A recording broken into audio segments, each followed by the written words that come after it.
Welcome to China Latest News, your ultimate source for the most up-to-date and comprehensive news from the heart of China.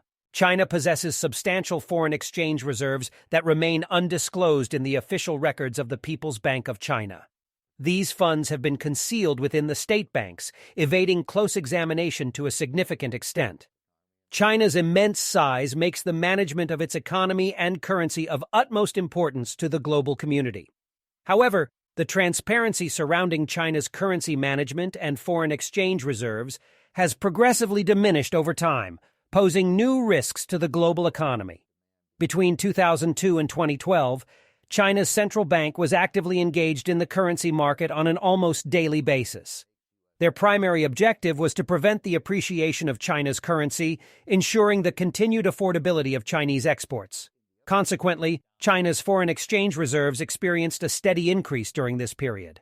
China also accumulated significant holdings of treasuries, as well as bonds issued by Freddie Mac and Fannie Mae, two prominent types of agency bonds implicitly backed by the U.S. federal government.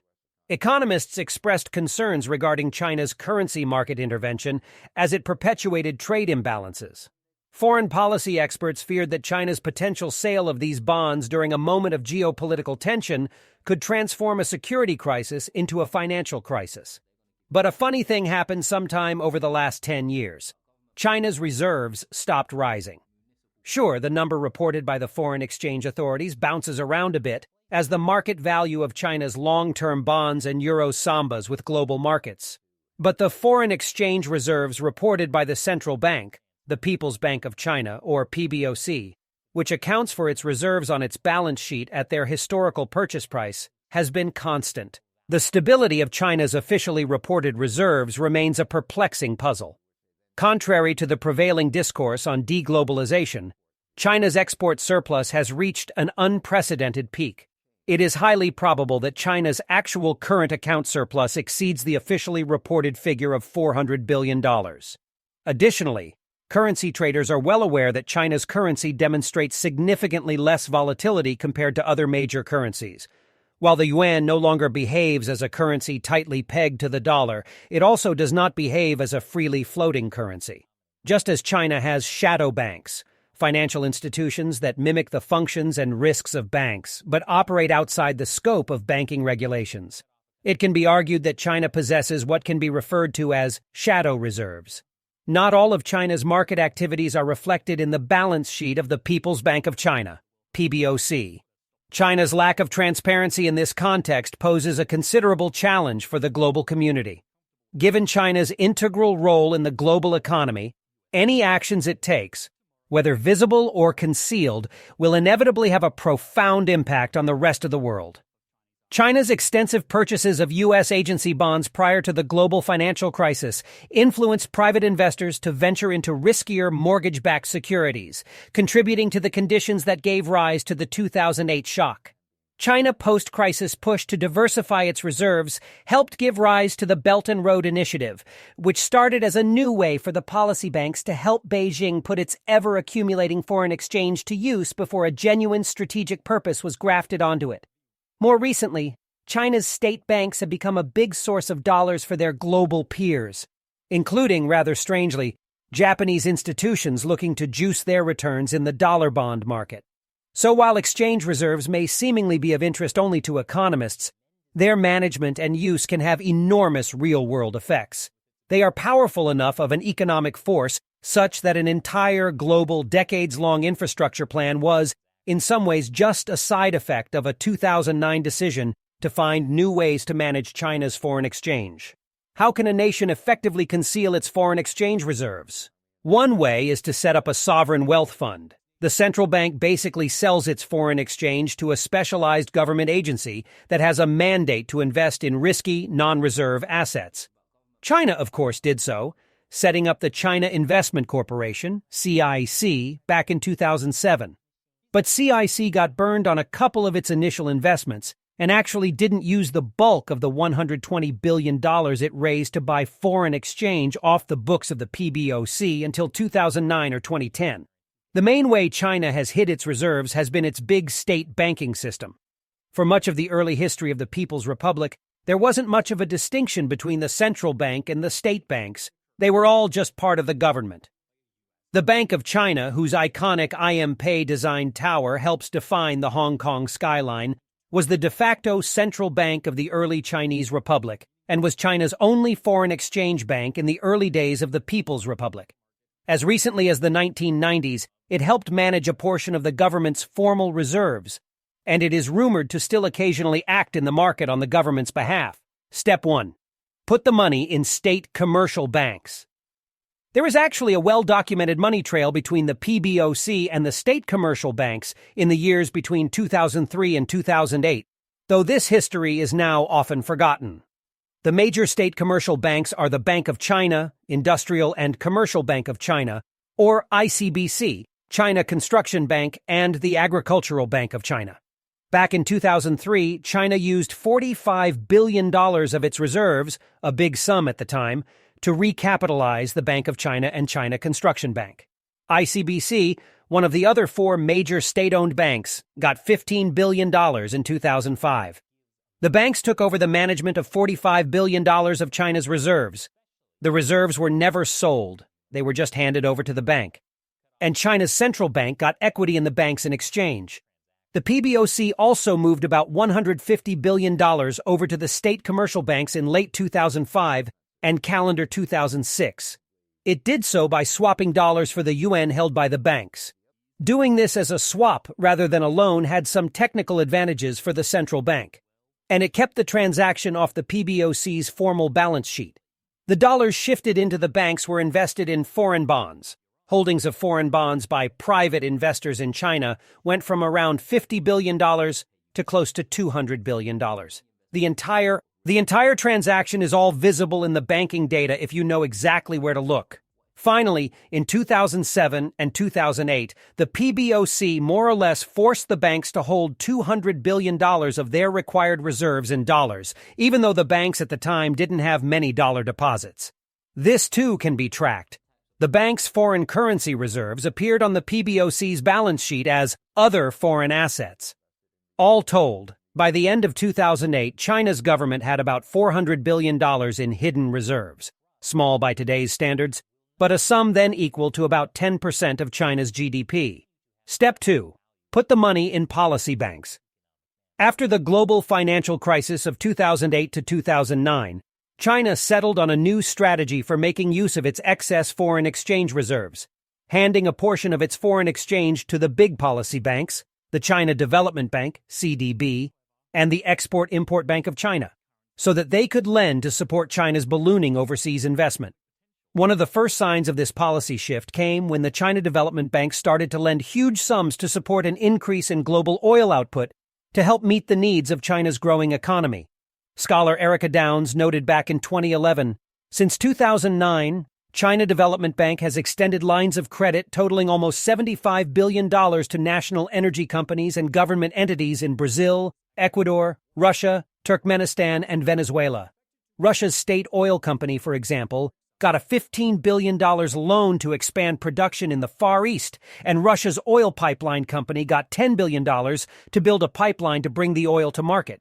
Venezuela got at least $30 billion.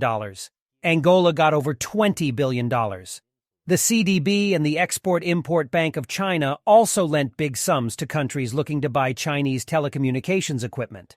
That helped drive the global expansion of firms like Huawei, which has a credit line of at least $30 billion with the CDB. Work by Aid Data and the World Bank documents how the Export-Import Bank of China also ramped up its support for road, dam, and power plant construction across the world. All this is well known by now. It was institutionalized in 2013 with the formal launch of Xi Jinping's Belt and Road Initiative. Less known is the fact that the overseas lending conducted by China's policy banks served as a means to conceal a portion of China's reserves. When the State Administration of Foreign Exchange, SAFE, responsible for managing China's reserves, lends money to institutions such as the China Development Bank, CDB, or the Export-Import Bank of China, those funds are no longer considered part of China's official reserves, and rightly so. However, tracking the flow of funds through the policy banks is considerably more challenging than tracing the pre-global crisis money flow to the state commercial banks.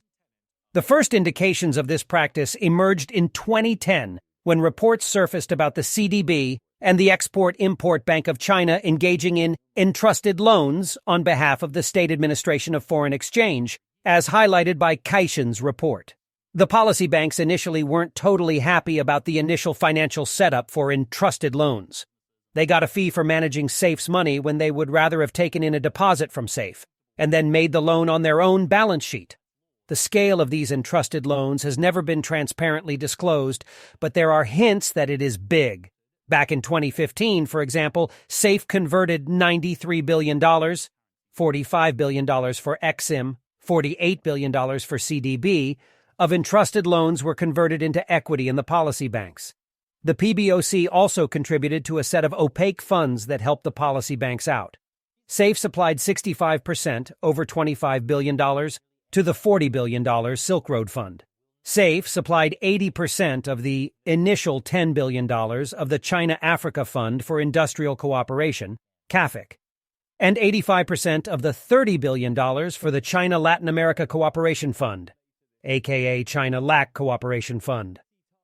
SAFE's 2020 annual report celebrated the 10th anniversary of the diversified use of foreign exchange reserves, by SAFE's contribution to diversifying China's reserves by highlighting its entrusted loans to small, medium, and large-sized financial institutions and its capital investments in CIC International Company, Limited, and CNIC Company. CIC International is, of course, the Hong Kong branch of China's sovereign wealth fund.